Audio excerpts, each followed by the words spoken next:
Hello everyone, I hope you're well. Today's video features Christian from J1 Jiu-Jitsu here in Auckland. In this video it gives us a beginner's guide to Osotogari and Osotogaishi, two judo techniques that we use a lot in our Aikido practice. As you know, this channel is all about cross-training and encouraging people to broaden their scope to how they approach their own particular martial arts, and I think these two particular techniques are very, very useful for adding into things like Tenchinagi and Kotogaishi and Sumiotoshi, etc. A very, very good way of adding something else to your basic technique. I hope you find this useful. If you do, smash the like button, all the usual stuff, and thank you very much for watching.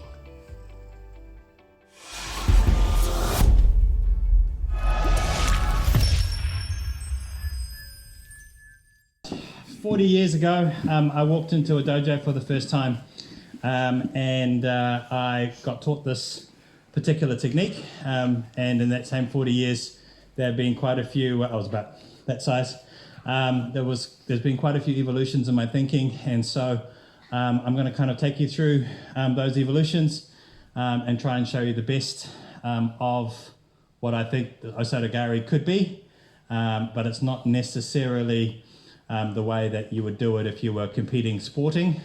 So we'll see how we go, but we're going to start off with a little bit of a drill. So strangely enough, we're going to start with a technique that's different.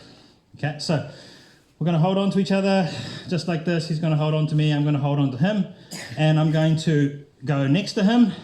I'm going to place my leg behind him just like this. I'm going to drag his body into the middle of me, and I'm going to push his body down to the ground. And then he's going to get up, he's going to place his leg behind me, and he's going to drag me into the middle of him, and he's going to put me down onto the ground just like that. Okay, and we're doing that without any resistance at the moment. This is obviously going to have size matters effect. Okay, so if you're a little bit smaller, you're going to look at the giant that you're training with and go, how is this ever going to work? Okay, and that's kind of the point of where we're going to get to in a second. Okay, so this is called Osotogaishi, right? So it's a reversal of the Osoto. So bring them into the middle of you, so we're breaking their posture, and then put them down. That's all we're doing to start with. Cool? Just partner up and have a go. Here we go. And we're going to see, you know how they always say size doesn't matter? We're going to see whether or not size matters. About over here. Come over here, guys. So you're going to set up, both of you are going to hold on to each other, set up. Place the leg behind each other, exactly the same position as we were, right, in this position. I'm going to count to 3, and it's a contest, okay? Or you're not allowed to cheat by moving your body or anything else. All you've got to try and do is put the other person into your center and put them down, okay? That's all we're going to do, okay? We're going to try. I'm going to guess the bigger guy is going to win, but let's see what happens. 3, 2, 1, go. Okay, all right. Were you trying? Were you trying? Were you trying? Cool, let's try it. We'll do it one more time. Second attempt. Second attempt. Best out of 3. Best out of 3. Leg behind. Right. 3, 2, 1. Go. Try as hard as you can. Try as hard as you can. Yeah, that was a little bit closer. All right. So what happened there was that this technique works if you're the bigger, stronger person, or if the other person is in an inferior position to you. Okay.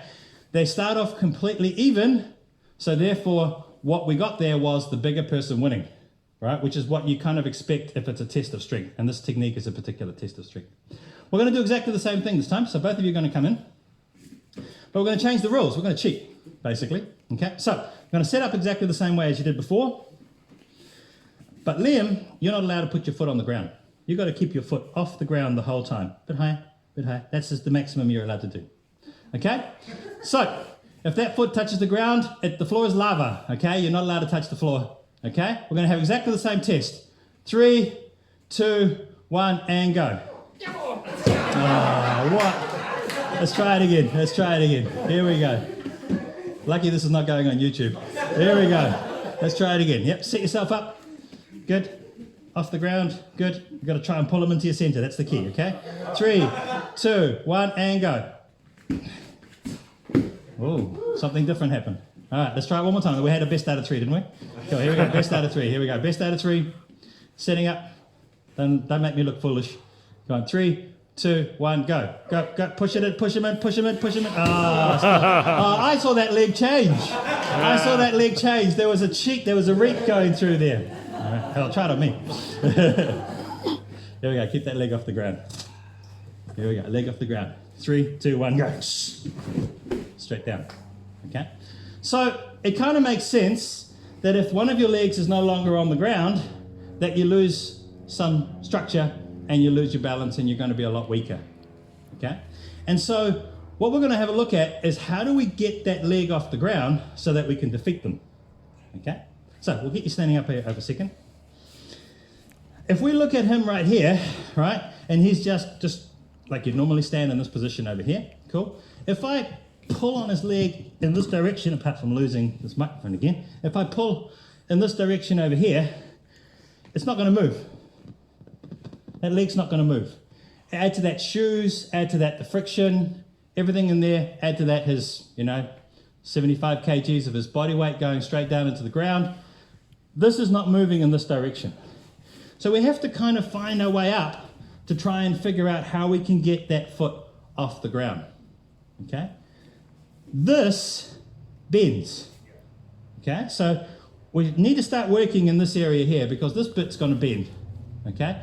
If it just bends, right, we're already affecting his structure.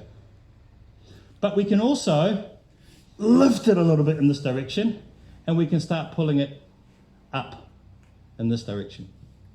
Okay, so the first thing we're going to do is we're going to see what happens when we bend that leg. Okay, so we're going to come in here, I'm going to step in close, I'm going to take my leg, I'm going to hit his leg. All right, so I'm coming in here, up, hit this leg, bring him into the middle and put him down. Okay, one more time. So he's in this position over here, I'm stepping in, leg comes in, hit, and bring him in and go. Okay, we're still not quite where we want to be, but at least we've just changed the contest a little bit into our favor. Okay, so that's awesome. What I'm seeing a few people do is coming in here and they're going straight through to try and reap that leg and etc. that's in there, or they're trying to do it from quite far away, right, where it's a little bit more difficult. All I'm doing in here is I'm just connecting with him or getting close to him, bringing my leg up, collapsing by putting that leg straight down to the ground, and then bringing him into the center to try and make him fall down. Okay, that's all we're doing at this stage. This works quite well, and of course we can do it from alternatives. Okay, so we could be in something like this. So just standing here, just coming up, so we're going here. We could come into here and we could stomp that, and we could use that to try and break his posture in here. We could come in here and we could kick that, and we could try and drag that down into that position over here. We could be behind him in here, and we could kick that, and we could try and collapse him in that direction.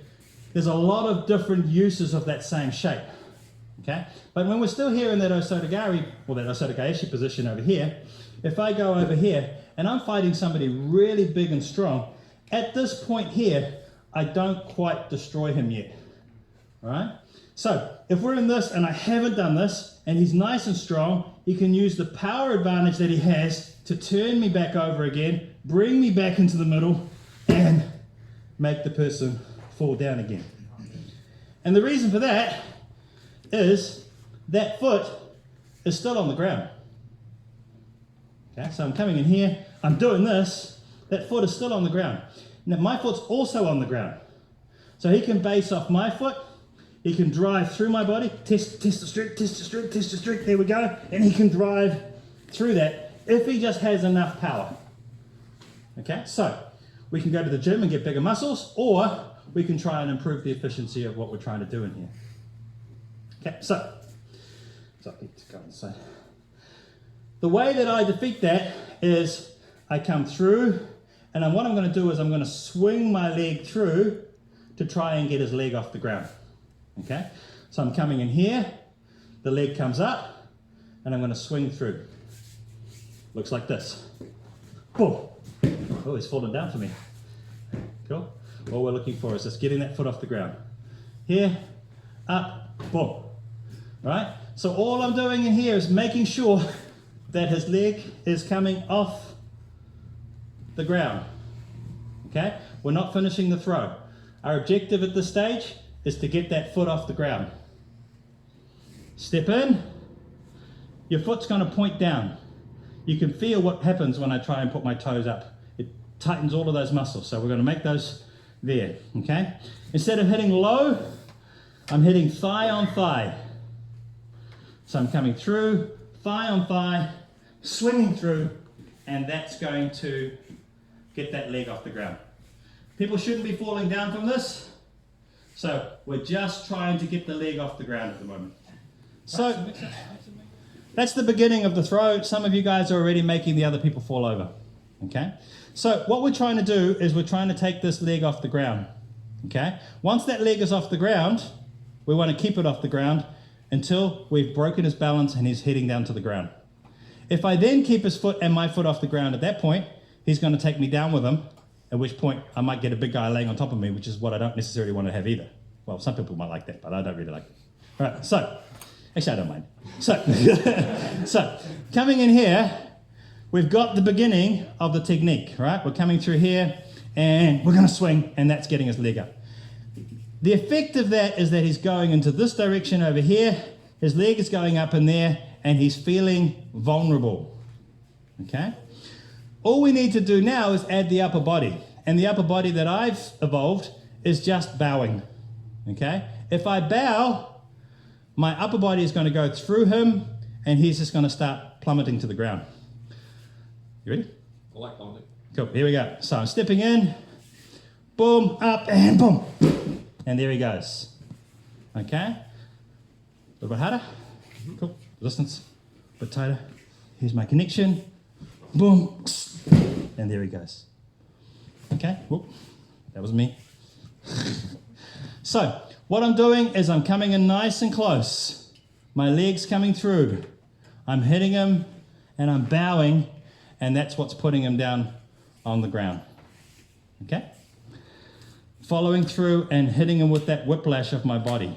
Okay. We're going to have a look at the most common mistake or counter. Mistake or counter. Okay.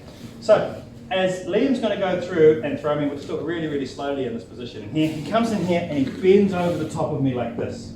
I'm going to bring him in and I'm going to roll him over, and I'm the one on top. Okay. So that could be A, he made a mistake, or B, I sacrificed myself by accelerating the fall to try and bring him in to make that happen. Okay? If he ends up throwing me and he ends up bent over the top of me, I'm going to try and make him go over. Now, the key thing here is that I'm actually not trying to make him go over. I'm trying to make him go further off balance first, and then I'm going to make him go over. There's a big difference there. So, Liam's a big strong boy. As we come in here and he throws me again, boom, he's over here. He just slightly lowers his base a little bit, and if I try to pull him over, he doesn't want to go, right? But if I pull him down first, and then I push him over, then I get a chance to make that happen. We'll do it a little bit faster. So I'm in this position over here. He's coming close, he's connected with me, he's coming in to throw me, boom, I bring him down, I roll him over, and I'm on top of him. And he goes, but I did the throw. And if I was a judoka, I got the ippon, he says, and I'm smashing him. Right? So, what I want you to do is I want you to throw the other person. You don't have to use all of your force, but just give that person just a little bit of help by just bending over them a little bit.